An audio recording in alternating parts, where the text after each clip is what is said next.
आब तो नदी कमलैया ने हाँ बहुत नदी कमलैया बहुत कमलैया यानी 4-5 दिन में तो हालत खराब छलैया बिल्कुल छले खराब छै कम से कम अहाँ एतऽ रहऽ वाला छी बतेनौ हाँ बहुत तैयो पानी कमलैया नहीं तो बहुत बुरा हाल छले बहुत बुरा हाल छलैया। शुभ प्रभात सब गोटे के। हम ललित नारायण झा हरियरपुरिया अपना गाँव के खिरोई नदी के पुल के ऊपर में छी।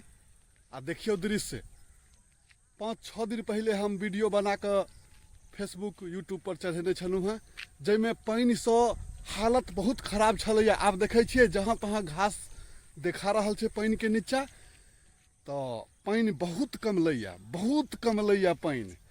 ओइ दिन के वीडियो आई के वीडियो में देखियो कते फर्क छै। लगभग 2 हाथ के आसपास पानि घटि गेलै। आब किसान के कनिक जान में जान एलै कि लागल जे पूंजी छै खेत में धान के फसल देखिए रहल छियै जै छै से बहुत बढ़िया धान छै। तो आब हुनकर सबके कनिक ठीक ठाक हालचाल छन। आब बुझि गेलखिन कि आब बचि गेलै धान।